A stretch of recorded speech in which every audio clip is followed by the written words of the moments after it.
warning Iran may ramp up its aggression as we get closer to the midterms, while President Trump insists the U.S. blockade on the Strait is holding. Chief Foreign Correspondent Trey Yingst joins us from Tel Aviv with the details. Hey, Trey. Yeah, hey, Brian, good morning. With no diplomatic breakthrough, tension remains high across the Middle East. There are still major questions about the Strait of Hormuz and if a deal can be reached to open this critical waterway. We do know the Persian Gulf Strait Authority, an Iranian government agency, said Wednesday claims and repeated posts by U.S. officials that the Strait of Hormuz is no longer blocked do not change the reality. The Strait of Hormuz remains blocked and will not be reopened until Iran's conditions are accepted. This came after President Trump posted yesterday on Truth Social, saying in part, the USA has total control over the Strait of Hormuz. Our naval blockade is being called by everyone a wall of steel, and there is nothing Iran can do about it. Still, less than 10% of the average number of pre-war vessels are passing through the strait, as some analysts warn of possible escalation before a solution is found. You see the midterms coming. My gut feel is that they're likely going to get more aggressive because they don't believe the president will do much prior to the midterms in terms of military reaction. I mean, he's already said he's low-keying it. He said that in an interview. But here's the fact is, they have miscalculated with him time and time again. We have more capability in the... Yeah, so guys, again, I'm not saying this is going to happen. I promise you I'm not saying it. I'm saying it could happen, okay? Because it happened twice. President Trump managed to create the conditions twice right now to make it seem to the Islamic Republic that no attack is about to happen, right? Once for Operation Midnight Hammer, second time with Operation Epic Fury. So if President Trump is going to do that a third time, it has to be so good, it has to be so convincing that all of us think, not just the Islamic Republic, all of us would think that no attack is about to happen. Because if the Islamic Republic has been fooled twice, again, I'm not saying this is what's going to happen. I'm just saying this is the most optimistic take, that everything we're seeing so far is President Trump creating the conditions to make everybody, including the Islamic Republic, believe that, okay, they're not going to do anything before the midterms, and then make the Mujtaba come and announce his new team, the new appointments, everything come out, maybe even Mujtaba come out, and then right before the midterms, exactly when they expected the least, they come out with an attack. Again, so if some people are going to Armin, again, this is 5D chess. This is, you're making, you're promising something that, we're tired of these grand plan, psychological war games, art of the deal, copium stuff that you might be feeding us here over here. I'm just saying, I'm not suggesting that that's what's happening. I'm just saying the most optimistic. Okay, I will give you the most pessimistic take as well. Okay, so just so that you don't think that this is copium, I'll give you the most pessimistic as well. So this is the most optimistic take. The most pessimistic take is that President Trump is stuck. He can't pull out, because if he pulls out, it will be seen as a defeat. And he can't attack, because if he attacks, it's going to turn into, he doesn't have enough missile interceptors to do the job properly. And the Islamic Republic, knowing that, is going to turn this into a regional war, and it's going to spread everywhere, and it's going to get out of control, and it's going to turn into a multi-year war in the same way that we have with Russia and Ukraine. And so President Trump is just going to stay here where he is, because he can neither leave and accept defeat or escalate and start a war that he cannot finish. So I'm not saying this is the case. I'm just giving you the most optimistic and the most pessimistic takes, both of them. And it could be somewhere in between. But Monkey, what do you think? I think that's a little bit, unkind of you towards Armin. I think Armin has had very good takes, right? You have to be a little hard on yourself. But, maybe later we can discuss some things that people might have said are copium, but it turns out, oh no, Armin has been right for months. Thank you, Monkey. That's sweet. Okay. Region now than we had on February 28th, and it all is ready. The focus on Iran comes as we're also tracking developments between Israel and Lebanon. Talks are set to resume in September in Rome, aimed at normalizing ties between the two countries and disarming Hezbollah. Still, details have to be worked out about the proposed security zones. Under no circumstances do we retreat, not in Lebanon, not in Syria, not in Gaza, from the security zones. The lesson of October 7th is that we protect the residents by having the IDF present in these places and defending them. Yeah, so the good thing is that the MOU had no effect, like very little effect on pulling Israel back. So that is something that the Islamic Republic lost. Israel is still carrying out limited strikes in both Lebanon and Gaza. On Wednesday, a senior Hamas commander was killed in one of those strikes. Brian? So, Trey, when we look at the situation right now, I thought General Keane brought up another great point last night. He said that the biggest surprise to the Iranians was when they hit the Gulf states called us up at least 3 times and asked us not to hit back. And we've listened. That's really what's probably holding the president back now. Predominantly, it's the Gulf states saying, we get hit when you hit them, so please don't hit them. At one point, that's where we're going to have to make a decision, correct? Absolutely. They have to make a major decision, and this is part of the president's calculation. He has said... Oh, here's a decision you could make. You could join the Abrahamic Accord. Yeah, you could try. How about that? You could try doing that. You could use this as an opportunity to put pressure on these countries to join the Abrahamic Accord. How about that option? Huh? No? I don't know. I've been hearing Armin say that for a very long time, months at least. Yeah. Time and time again, the goal here is to ensure that Iran never has a nuclear weapon. And ultimately, this is going to be a tiered approach. They have to deal with the Strait of Hormuz first, and then ultimately enter into more detailed discussions about Iran's nuclear program. Sorry, the Abraham Accord. I keep saying Abrahamic. Thank you, Amir. Thank you. Program. But as it relates to these Gulf countries, there is real concern about the escalation ladder and what happens if major strikes resume against Iran. Because the Iranians still have pieces on this chessboard. You know, their navy is at the bottom of the sea. Much of their missile arsenal was taken out in U.S. and Israeli strikes during Operation Epic Fury, but they still have many of these shorter-range missiles and drones that can threaten energy infrastructure in the Gulf. And that is part of the reason you have countries like Saudi Arabia, Qatar, and the UAE asking the president to exhaust all diplomatic opportunities before returning to combat operations. But tension, again, remains high across the region because at this moment, the Iranians are mocking what the Trump administration is saying about the Strait of Hormuz. So some of you might be asking, okay, the Arab countries asked this from President Trump. Why do we even care? Why are we even paying attention, right? So there's 3 answers to this, right? First of all, the most pessimistic take, again, is that because the Arab countries lobby the United States and also have direct financial ties to people around President Trump, maybe not himself, but the people who influence President Trump, right? Like Jared Kushner, Witkoff, stuff like that. That's the most pessimistic take.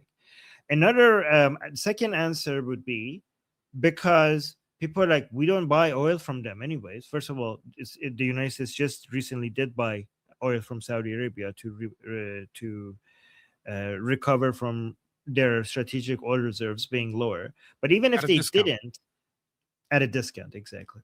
But even if they didn't, even if United States bought zero oil from the Middle East, oil not coming out of the Middle East impacts the price of oil here back at home in the United States because the oil markets are global. They're all connected. It doesn't matter if you're producing it at home and using your own oil. At the end of the day, the price of the oil is determined by how much supply is available globally. So it does matter to the United States, right? If the oil infrastructure in around the Middle East is destroyed.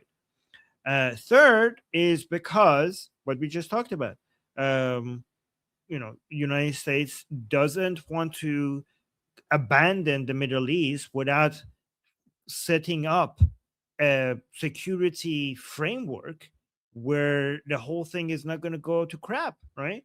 Like the United States wants to slowly reduce its presence in the Middle East over many years in the future, but this has to be done gradually while replacing a security framework in place, which President Trump's framework is the Abrahamic Accord.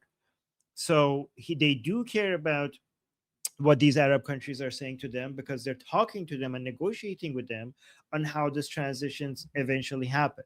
And the whole New Deal, new defense pact that Saudi Arabia, Turkey, and Pakistan had with each other was a movement away from President Trump's design for the Middle East, which is why we're against it. Does that make sense? It makes complete sense. I actually found a little clip about this by Jesse Waters, and I literally laughed out loud and thought of you with joy, because I was like, I can't wait until Armin sees this. I want everyone to see this. I want to, because once in a while you get to tell me, hey, Monkey was right. And now I get my chance to say, hey, Armin was right. Wait, I'll bring it. Okay, let me see. At some point, when you can, I'd love for the public to see. Okay, I can share it actually now. Hold on, let me see. Put that video. I'll come back to this one right after. So this is the video Monkey's talking about. Over the weekend, the president called the Arabs and said he's only going to sign the deal and reopen the strait if they join the Abraham Accords. That means Saudi Arabia, Qatar, Egypt, Pakistan, Turkey, Jordan, all normalize relations with Israel. Now, when Trump dropped that on them, the Arabs were, quote, stunned. Another source tells Axios that they ended up telling the president this, quote, we are with you on this deal, and if it doesn't work, we will be with you too. Now, we're pinning the whole Arab world against the Iranians. Trump just turned the Abraham Accords into a trap. It means if the Iranians and their proxies mess with Israel, they're messing with the whole rest of the Arab world. And for us, that means we don't have to be the Middle East babysitters. Yep. Over the week. Exactly. Yes. Exactly. Yeah. So that's pretty much everything you said and have been saying for a very long time. Yep, exactly. Yep. Yeah. All right. So let's continue with this one. Thank you, Monkey. I appreciate you saying that. I heard you talking about Armin. You said maybe Armin is on copium. I'm like, no. Armin is right. Be kind to Armin, Armin. We have evidence. Okay. All right, let's watch the rest of this. What the Trump administration is saying about the Strait of Hormuz. Yeah, they are, Trey. And General Keane also spoke last night about this is ultimately coming down to a battle of wills. And it seems that nothing has changed insofar as the IRGC and General Ahmad Vahidi not bending that will, no matter how bad the Iranian people suffer economically and otherwise. Do you see that changing anytime soon? The short answer is no. And the Iranians did miscalculate on the president's patience. They thought ultimately, according to reports, that he would want to wrap up this situation more quickly out of concern of events in the United States. But what's happening right now is quite interesting. There is an immense amount of economic pressure on the Iranian regime as we speak. The U.S. naval blockade is costing the Iranians hundreds of millions of dollars each and every day. They have had to slash their crude oil extraction rate. They are decreasing their domestic exports, and inflation is rising rapidly inside of Iran. And so each and every day, the U.S. military pressure in the region is consistent. There are still more than 50,000 U.S. soldiers in the region, aircraft carriers, destroyers, and refuelers prepared if military operations do resume. But it's the economic pressure that the Iranians are starting to really feel, according to intelligence officials that we've talked to in the region. And the president has shared a few graphs of this, looking at the inflation inside of Iran. Fox News is told that the issue is even worse than is being publicly described, because the Iranians are out of options in terms of paying the IRGC officials and soldiers on the ground. In terms of keeping their people happy, the domestic pressure is rising on the regime. And that's part of the calculation here for President Trump. He maintains all options on the table, But if General Keane is correct here in the possibility that the Iranians escalate militarily, the president has been very clear in the conversations and interviews he has conducted about the situation in Iran. He is willing to escalate in order to de-escalate. And that is a very real possibility in the weeks and months ahead. Okay. I think people don't understand, many people don't understand what is about to hit the Islamic Republic economically. Because I think a lot of people think that they've already seen the worst. But if the economic pressure continues, there's a very high chance that things are going to look very, very, very ugly very soon. So just get ready for that, because fuel prices in Iran for average Iranians is going to hit unbearable amounts. And everybody is complaining, including the pro-regime people are complaining about everything, affordability and everything. And it's going to get, and it's not going to become tolerable pretty soon, which is then, again, this is why the Islamic Republic is preparing for a major, major uprising. And that's why they put Hossein Taeb in charge of the Basij, because the most important figure within the Islamic Republic right now, according to Mujtaba, has been put in charge of the Basij, meaning that they're getting ready for an uprising. I have a question about this. Seeing as they can't even sell a lot of this, do they do any refining of this into gas? Gas, you mean? What do you mean? You mean like petrol? I think they call it in other places. Yes. Yeah, there's some of it, but not enough. Most of the oil has to go out, get refined into car fuel, and then it has to get imported back into. This is why they're running out of. Okay. I was wondering if the price was artificially high because they're trying to milk the people, or if it was just high because they have to import it. No, the prices are artificially low, and that is coming to an end, and people can't afford it. So the way that it works is that a lot of people, sometimes people who do propaganda for the Islamic Republic, they show how low gas prices for cars are inside Iran. And they're like, look, wow, they're so cheap, only a few cents on the gallon. Like, that's amazing. Wish it was like this in the United States. What they don't understand is that is subsidies that the Islamic Republic has stolen from the resources of the Iranian people, and is giving some of it back to them in the form of fuel subsidies to make the people dependent on the regime and make them feel like the government is doing them a favor, even though that is their own money. And like it's like stealing 100 from you and giving you 40 of it back, and making you feel like you owe the regime because it's giving you 40 back, not knowing that you lost 60 in this deal, right? That's what the subsidies are, right? Okay, I understand now. Yes. But so it has created a huge dependency of people on low fuel prices. But the problem is, and everything now, business and people's lives now depends on these low fuel prices, because everything else is unaffordable. But that is coming to an end slowly, because the government now can't afford the subsidies. So when they cut the subsidies, it's going to be unbearable for the Iranian people. And this is what the regime thinks is going to cause an uprising. So they have multiple ways of trying to get around it. Let me tell you what they're trying to do, right? First of all, they have three strategies.